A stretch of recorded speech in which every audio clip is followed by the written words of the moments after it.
Hey everyone, welcome to Two Guys Making Tribe, where Gen X meets Gen Y. Enjoy the show.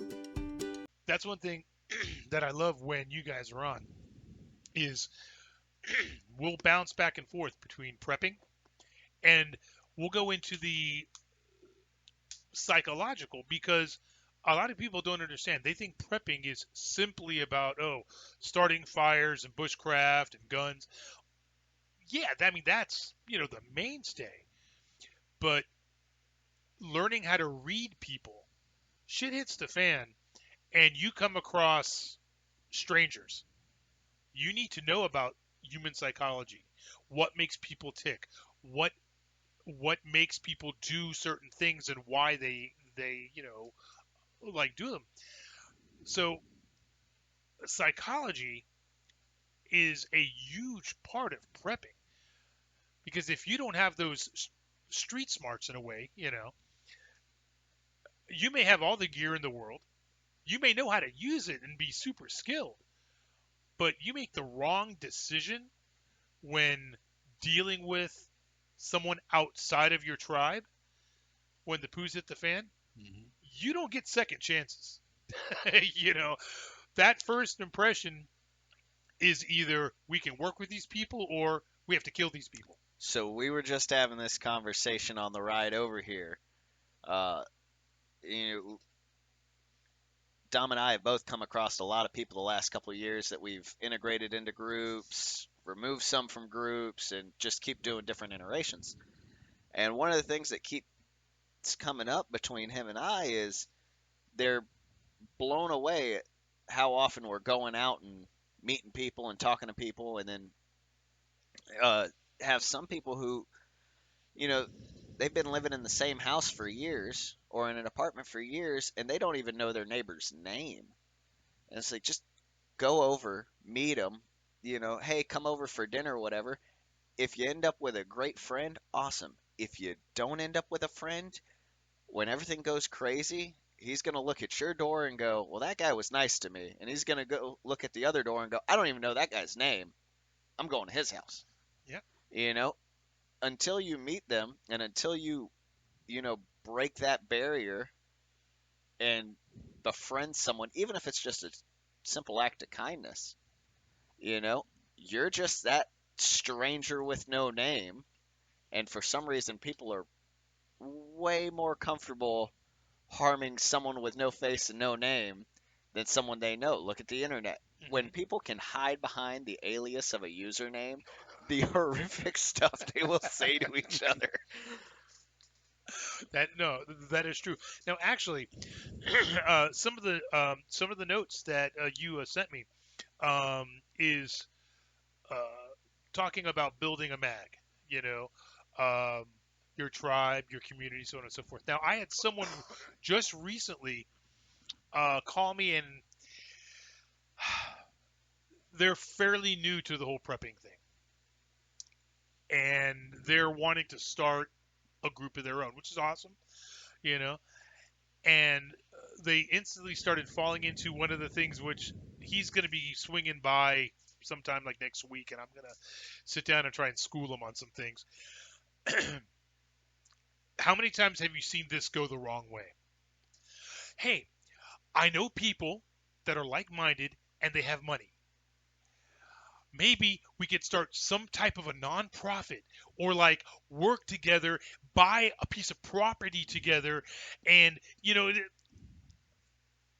and I was like, yeah, just come over, like we'll talk. So I didn't want to go into it on the phone with him. It's like it's not impossible. It does work occasionally, but usually that system of trying to set up a group usually fails miserably between legal issues, and then if someone decides to leave the group, and then if what they've brought in they can't take out because they've purchased land together, now they want their piece of the whatever. It just all because he's like, Banzai, you're doing all this yourself, and and I'm like, yes and no. You know, the tribe that we have set up, everyone's got their own stuff. And we know that when the poo hits, X place is going to be where we're going to meet, and we have a basic, set of rules and this, that, and the other. But we don't have anything financially binding us.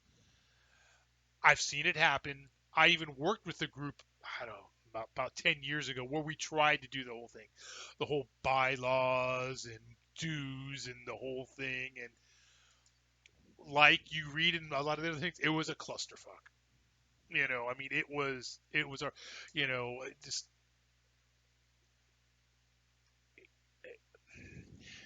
prior to the poo hitting the fan, it needs to be structured, yet not too structured, and no financials being intertwined. What's the 80-20 rule? 80% of the work is done by 20% of the people, or 80% of the finances are provided by 20% of the people. Right. People get resentments, and that kicks up bad blood. Right. So The way we do it is it's very decentralized. You're the head of your household, and from there, we'll have whatever you want to do in your household, as long as you aren't harming the people in your household, that is your rules. And the head of each household, we come together and, okay, here's a loose set of rules for us. But it's like you said, it's got to be flexible, because if you start making it too rigid, well, and you start adding financials into there and yeah, everything, all kinds of issues. So folks, don't fall into that trap. you know, and plus, when you do start setting, I've heard horror stories, and not just heard. I mean, I've actually seen the paper, the proof. When you start doing how did they do it? They did it like a 50. 501c3. Right, exactly. And it did raise red flags. And it's not a militia, it's not a prepper group, it was some kind of club, whatever. I forgot how they actually, but it's still, regardless, it raised red flags, and they were on this big piece of property, and they were training and stuff, which is fine. There's nothing illegal about training. I have law enforcement friends that come training with us and stuff. But it just, when you start adding this, then the feds will peek into it, because they think, not that there's anything wrong with your training, but are the people like running it, are they trying to scam these people to give them money to become part of this thing? And is it like a network marketing pyramid scheme? Anytime you start adding finances and paperwork and things like that, it will raise red flags with the banks, with the local authorities, with, just like you say, decentralized, loose set of rules. But everyone knows that when the shit hits the fan, okay, either this person or this tribunal or whatever, however your thing is structured, they're in charge and will take it from there. But until that happens, we're just a bunch of families in a tribe. Yeah. And that's the way it should be. You know, a lot of people in preparedness, the men especially, they don't seem to grasp, okay, that leadership begins at home. Okay? Your first responsibility is to your home, your household, your family. Now, you can have all the different dynamics of different shapes and sizes of your family, and, you know, people get divorced, adopted, blood versus bond, whatever your family structure is. Okay? You as a leader have to know that that is your first responsibility. Okay? And to be a part, that's your first tribe in a sense. Okay? That's your teepee. And then you got to sit there and, affiliate with your other people like you would do in normal life, We go camping with the Joneses and the Robinsons. Okay, preparedness is no different than that. Um, and quoting, Battlestar Galactica. Okay, Lee Adama was talking about why the Pegasus commander had failed and he had died. And he said the guy was all about the mechanical. I'm paraphrasing here. Yeah. Okay. And one thing he learned from his dad, Admiral Adama, was that leadership is about people. People, people, people. You cannot have community without people. You cannot have tribe without people. And with the people, you have to have relationships. So your family is your first responsibility, and you have that relationship. Blood or bond does not matter. Okay. There's no legalese that will uh, bind you to protect your partner or your kids. Okay. Or your other neighbor who's part of your tribe. So all that legalese that they try to incorporate getting people together, that's trying to uh, fit in a box. Okay, at 2 o'clock in the morning, your pipe breaks. Okay, it's the people in your tribe. If they're really in your tribe, those are the ones that are going to lend assistance to you. Hey, you can come stay at our house or send the kids over here while you deal with that problem. Or, hey, Brendan, can you help me bring your tools so we could try to shut this water off? Okay, that gets missed in preparedness all the time. And you have lots of great terms like mag and team. Um, it's about people. And then, really, people in preparedness should thrive to be decentralized, like Brendan said, okay, but to be a network, okay, especially because in this area, we are so geographically spread out, okay. I'm in one side of Pasco County, Brendan's in another side of another county, okay, but we're still friends. We still hang out. We still do things. Um, but I can't be there for him in 15 minutes. And the same sets for me. So you need to have a network. You need to have your local people. And then it's good to have people that you can go and do the things. Okay. And that gets missed on a lot of people in preparedness because, like Brendan was talking about earlier, where people don't even know their neighbors. Don't even say hi to the people driving down the street that lives 3 houses down from you. You got to get through that hurdle. It's not about your stuff. We hear excuses from people all the time. We don't want people to know what we have, or we don't want to get caught up in a thing with law enforcement. Well, don't do anything wrong. Yeah, don't do anything illegal. Right. And then when you meet people like your neighbors, don't sit there and say, "Hey, I'm a prepper. You want to be a prepper with me?" No. See if this is a good human. See if you want to hang out and have a barbecue. There's ways of. I mean, I've done this like many times. When you do meet someone new, you know, you don't again, you don't just jump into, I'm a prepper. How about you? And then the song from Dr. Pepper comes up. I'm a prepper. He's a prepper. She's a prepper, right? No, no, it's we'll just start talking about whatever, and I'll let them. It's like I'll like be something like, man, how about those prices, man? At the store, the food is going crazy.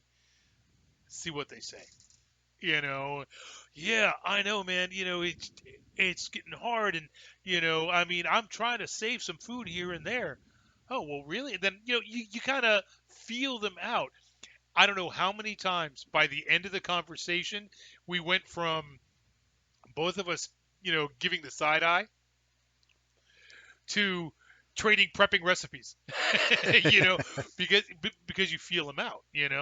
Then of course there's the people where, like, just something simple like that, and then they're like, oh, well, so and so is doing the best he can, Biden. you know and you just leave it at that. Yeah, he is. He's only human, and you walk away from it.